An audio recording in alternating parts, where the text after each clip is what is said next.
आपका सपना क्या है?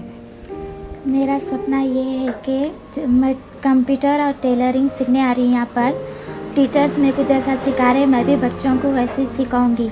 उन लोगों को भी बोलूँगी कि आप लोग भी वैसे ही सिखाएंगे दूसरे बच्चों को, अपने पैरों पे ठहरेंगे लोग भी।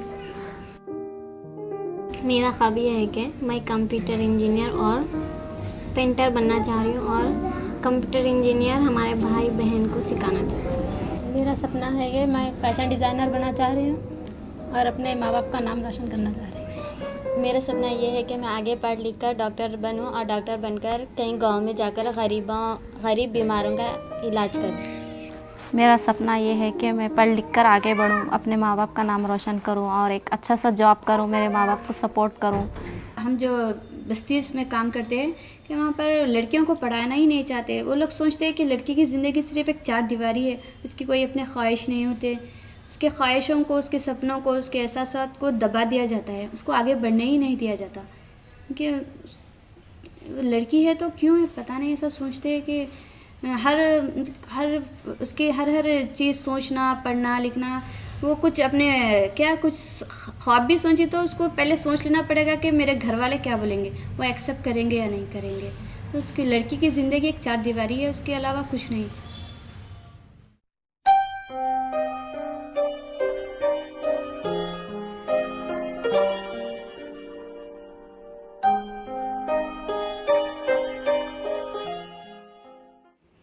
शाहीन देखिए लड़कियों को आगे बढ़ाने के लिए काम करता है, जैसे कि एजुकेशन है, हेल्थ है, वायलेंस है, डोमेस्टिक वायलेंस है और पॉलीगैमी केसेस है, हरासमेंट है और जो आजकल जो मतलब घरों में रख के लड़कियों को एक तरीके से दबाते, मतलब बाहर निकलना नहीं है, पूरा जो भी मोबिलाइज़ करना है ये पूरा शाहीन की तरफ से हम लोग काम कर रहे हैं। पूरे लड़कियों को आगे बढ़ने के लिए, उनके फ्यूचर के लिए, एक अपने पैर पे आगे बढ़ के अब किसी के मोहताज नहीं रहना, आप एक कुछ भी सीखे अपने बारे में, अपनी ज़िंदगी के बारे में, जितना हो सके आप अपने आप को जानने की कोशिश करना, उसके बारे में यहाँ पर हम लोग ट्रेनिंग देते, उनको जितना हो सके हम लोग समझाते, हेल्थ कैंप लगाते, हर चीज़ से लड़कियों औरतों के लिए ही करते हैं यहाँ पर। जिस बस्तियों में हम लोगों ने जाकर काम किया है 20 स्लम्स में, हमने वहाँ पर कुछ स्लम्स ऐसे हैं जहाँ पर गरीबी है, लड़कियों को आगे बढ़ने के हक़ नहीं है और लड़कियों के ऊपर पैदा होने से लेकर मुसलसिल जुल्म होता हुआ दिखाई देता है। यहाँ पे बच्चियों को पैदा होने के बाद जैसे लड़कियाँ हैं वैसे लड़कों को बराबर रखा जाता है कि फ़र्क किया जाता है? थोड़ा करते, बच्चियों को थोड़ा गिरा के देखते। हर जगह मैं देखी तकरीबन जगहों पे ये मर्द बच्चे हैं तो बोलते कि कमाने वाला है ना, तो बच्चे को ज़रा ज़्यादा इज्जत देते। बच्ची उससे ज़्यादा भी कमाई ना तो उसको नहीं देते। क्यों बोले तो बच्ची ये करके दिए तो जाने वाली है, इसका क्या है। मर्द बच्चा बोले तो घर में रहने का है, आने वाला रहता उसका नहीं, वो देखते। कमाने वाला भी रहता है। अब ज़्यादा हमारे लोगों में ये बोलते कि मरे तो ऊद डालने को बेटा होना बोलते, तो कुछ भी नहीं देना, खाली वो ऊद डालने के से तो बेटा है बोल के उसकी इज्जत करते। ज़िंदगी में डाल रहे तो बच्ची कमा के उसका उतना नहीं देखते, ऊद डाल रहे सो देखते। ऐसा है। मेरे को तो लिखने पढ़ने नहीं आता ना, मैं पढ़ी लिखी हूँ, तो लिखाने लगाई थी कि मैं बच्चियों पे ऐसी कितना जुल्म होता वो बोल के ऐसा लिखाने लगाए थे। तो मैं बोली थी कि आसमान पे जितने भी तारे हैं उतने जुल्म हैं बच्चियों के ऊपर, इससे ज़्यादा और क्या हो सकते। आप शादी करना चाहोगे आगे चल के? शादी तो सबकी, हर लड़की की शादी तो ज़रूर होती, लेकिन कोई जल्दी कर लेते, कोई देर से कर लेते, लेकिन जब शादी की उम्र है जब भी शादी करना ना कि जल्दी। आप शादी कब करना चाहोगे? मैं मेरे पैरों पे जब ठहरूंगी जब करूँगी शादी में। अभी तो मैं छोटी हूँ, बाद में बड़ी होंगी जब करूँगी शादी, जब टाइम आए जब करूँगी शादी। मैं भी जब मेरे पैरों पे ठहरूंगी, जब टाइम आएगा जब करूँगी शादी। आप कैसे वाले इंसान से शादी करना चाहोगे?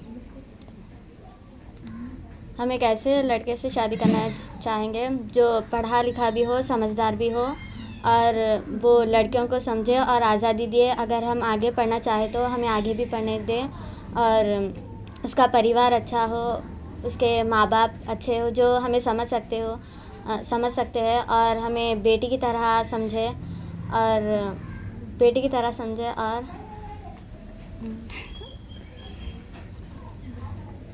और हमें आगे बढ़ने की इजाज़त दें। जिन 20 स्लम्स का हमने जिक्र किया है वो 20 स्लम्स में कुछ एरिए, मैं कह रही हूँ कि कुछ एरिए ऐसे हैं जहाँ पर मुसलसिल लड़कियों के साथ में 12 साल से लेकर 14 साल की लड़कियों को अरब शेख को बेचा जाता है, यानी शादी के नाम पर उनका जिनसी इस्तेमाल किया जाता है। जिन बस्ती में हम लोग काम कर रहे हैं वहाँ पर हम ये भी देखें कि कम उम्र लड़की की शादी ओल्ड अरब से कर दी जाती है, जैसा कि उनके पास गरीबी रहती है, जो भी उनका मसला रहता है। लेकिन लड़कियों को ये ख्वाब दिखाया जाता है कि तुम्हारी शादी हो गई तो तुमको बाहर लेके जाएंगे, तुम्हारी फैमिली बदल जाएगी, तुम्हारे खुद ओन घर आ जाएगा, अच्छे अच्छे ख्वाब दिखाते हैं। लेकिन रियल में ऐसा बहुत सारों के साथ नहीं होता है। ये जो बच्चियों की शादी शेखों के साथ हो रही है उसके बारे में आप कुछ बता सकते हैं? हाँ, बता तो सकती हूँ मैम। शेख आते थे, बारकस ले जाना, शादियाँ कर लेना, 4 दिन की शादी, 5 दिन की शादी, ऐसा कर लेके थोड़ा बहुत पैसा माँ बाप को दे दे तो माँ बाप पैसा ले लेके बैठ जाते थे।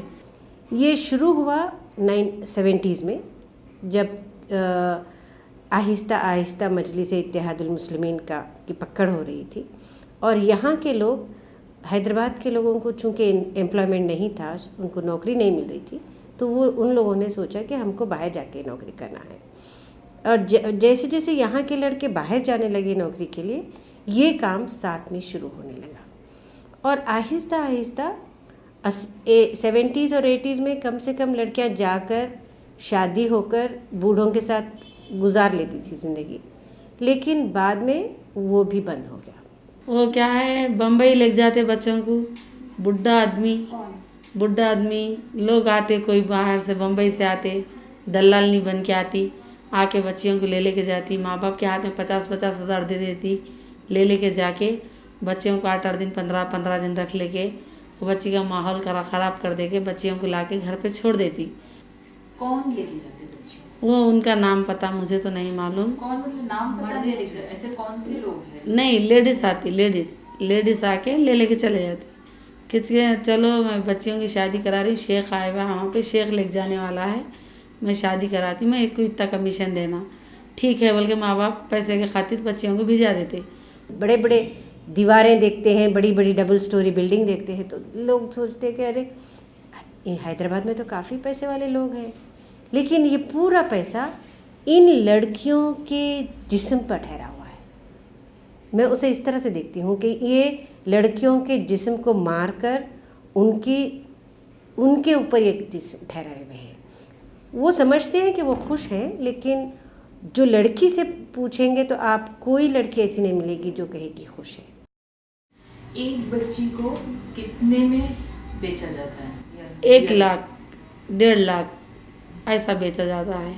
मैं बताई ना, कैलकुलेशन आप देखिए, एक लड़की की शादी अगर एक बाहर के शेख से शादी कराओ और लड़की जवान है, खूबसूरत है, तो उसके लिए 1 लाख भी हो सकते, और अगर उसकी 1 लाख उसका महर लगाया गया तो 50,000 आप मिडिल मैन को दे देंगे। तो ये मिडिल मैन जो 50,000 का फ़ायदा उठा रहा, उसमें काजी के पैसे होंगे और वो तमाम बस्ती लीडर उनके पैसे होंगे। तो इस तरह एक लड़की की शादी से एक घर में पैसा नहीं आ रहा, 5 घरों में पैसा आ रहा। तो ये पूरा एक बिजनेस है। तो ये जो अमीर होने का चक्कर, ये जो पैसों की तंगी, एक्सट्रीम यहाँ पर जो गरीबी होती जा रही है, वो एक सबसे बड़ी वजह है कि हैदराबाद में इस तरह से हो रहा है। इसके साथ पिदराना समाज है और फिर मुसलमानों का लॉ क़ानून है। ये जो कुछ हो रहा है वो समझते हैं कि क़ानूनन तो सही है, अरे वो भी मुसलमान है, मैं भी मुसलमान हूँ, और मेरी लड़की अगर उसको दे रहे तो माशाल्लाह माशाल्लाह अच्छी शादी हो रही है, मैं कोई गलत काम थोड़ी कर। The first ingredient which has to satisfy for the contract is the parties must be major. Contract का पहला इंग्रेडिएंट ये है कि दोनों मेजर होना चाहिए और लड़की को इतनी अक्लमंद होना चाहिए कि मैं जो काम कर रही हूँ वो सही है या गलत है, उतनी उसकी में सोच होना चाहिए। तो एज़ पर शरीयत जो है, सिर्फ लड़की अगर बालिग हो गई तो उसकी शादी अगर किसी से भी हो तो वो वैलिड मानी जाती है, मगर as per Indian contract act तो उसका पहला इंग्रेडिएंट्स ये है कि both the parties has to. इस चीज़ को जो है नज़रअंदाज किया जाता है, ख़ास तौर से मोमेडन मैरिजेस में इस चीज़ को नज़रअंदाज किया जा रहा है। शाहीन में जब काम शुरू की थी, शुरू में, बिल्कुल शुरू में, हमारी लड़कियां जो घर घर जाते हैं, बात करते हैं, तब सुल्ताना एक घर में एक लड़की से इंटरेक्ट हुए थे, लड़की की माँ से इंटरेक्ट हुए थे, जो काफ़ी रो रही थी।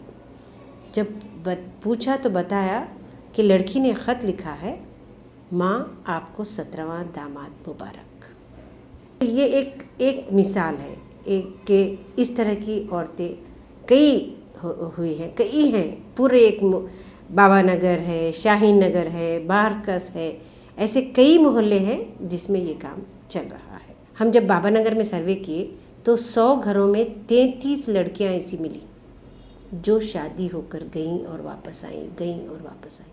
शेख जब भी यहाँ पर आते हैं, लड़कियों को पसंद करते हैं, तो उसमें ख़ास तौर से ये देख रहे हैं कि लड़की ऊंची पूरी हो और थोड़ा यानी कि मोटी हो, ताकि उसकी उम्र ज़्यादा नज़र आए और वो यहाँ से ले जाने में उन्हें कोई मुश्किल का सामना ना करना पड़ा। ट्रैफिकिंग तो आज भी हो रही है, लेकिन ट्रैफिकिंग का तरीक़ा बिल्कुल अलग हो चुका है, जिसे लीगली वैलिड बनाने के लिए इस तरीके से किया जा रहा है।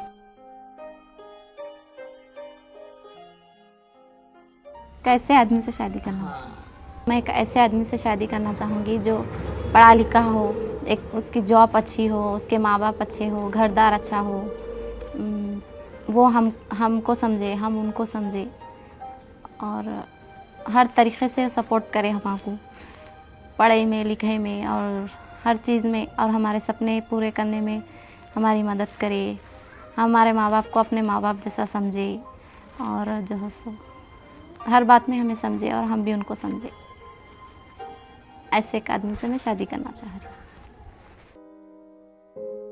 मेरा नाम तो नीलोफर फरहत है।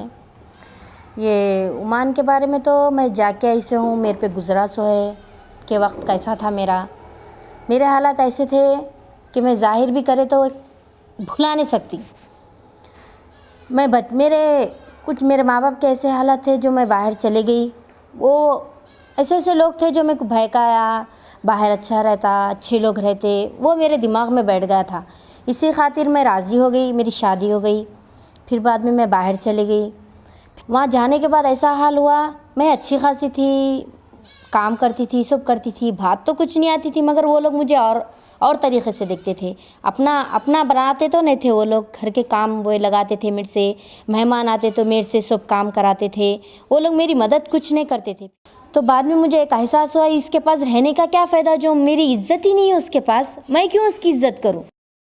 और क्या क्या हो कि बच्चियों की ज़िंदगी अच्छी रहे, ऐसा आपको लगता है? आप एक माँ के नज़र से अगर बोलेंगे तो क्या करने से बच्चियों की ज़िंदगी और अच्छी हो जाए? क्या करने से रहेंगे बोले तो माहौल अच्छा रहना, बच्चों को पढ़ाई लिखाई, आगे हर चीज़ में मालूमात होना, उससे बच्चियाँ आगे चल के ज़िंदगी उनका उन्होंने भी पैर पे ठहर के अच्छी कर सकते। माँ बाप ये सोचते हैं कि अगर हम लड़की को आज़ादी दे देंगे तो शायद वो भी कोई गलत क़दम उठा लेगी, किसी लड़के के साथ भाग जाएगी तो उनकी बदनामी होगी। ये सोचकर ना तो उनको तालीम देते हैं और उनको घरों में क़ैद रखते हैं, जिसकी वजह से भी लड़कियों को बाहर की दुनिया की कोई जानकारी नहीं होती। इसकी वजह से भी लड़कियां धोखा खा रही हैं और उन्हें नुकसान पहुंच रहा है। तो मैं चाहती हूं कि माँ बाप उनको घरों में क़ैद न रखें, उन्हें भी दुनिया के बाहर क्या हो रहा है उसकी जानकारी होनी चाहिए। अब हम इसको किस तरह से रोक सकते हैं, इसके बारे में काफ़ी मुश्किल है, क्योंकि मैं बताई ना, सबका इन्वॉल्वमेंट है, हर आदमी को नुकसान होगा। अगर लड़की अवेयर हो जाएगी, माँ बाप का नुकसान होगा, वो बीच के मिडलमैन का नुकसान होगा, और वो फिर जो बीच बस्ती के लीडर हैं उनका भी नुकसान होगा। इसीलिए हम पहले ये सोचे कि जहाँ तक हो सके हम लड़कियों को अवेयर करेंगे कि वो सोच ले कि हमारी शादी इस तरह से नहीं करना चाहिए।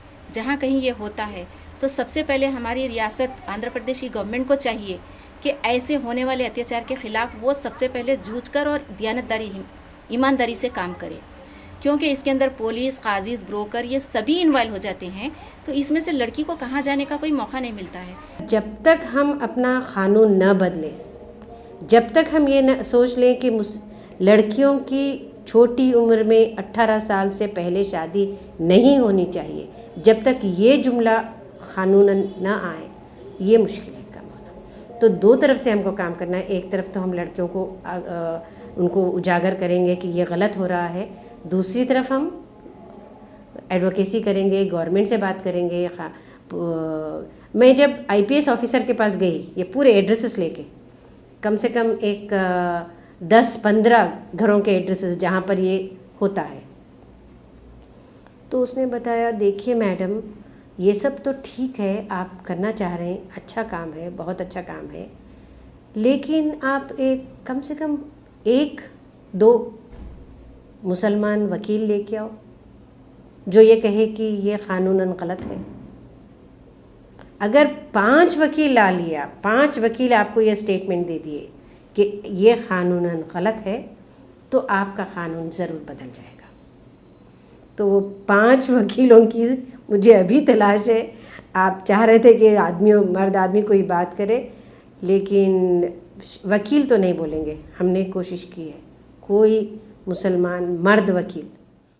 आदमियों के साथ भी अगर हम इस किस्म के मुद्दों पर बात करें, हाँ, जब तक हम बात नहीं करें, इसके ख़िलाफ़ आवाज़ नहीं उठाएंगे, तब तक हमारे अंदर कोई बदलाव नहीं आएगा। तो हमको ज़्यादातर के आदमियों के साथ भी मिलकर अगर हम ये बात पर, इस टॉपिक पर बातचीत करेंगे, तो बदलाव आहिस्ता आहिस्ता ही सही, लेकिन ज़रूर आएगा। बंधनों को तोड़ेंगे, आगे बढ़ते जाएंगे, आगे बढ़ते जाएंगे, आगे बढ़ते जाएंगे।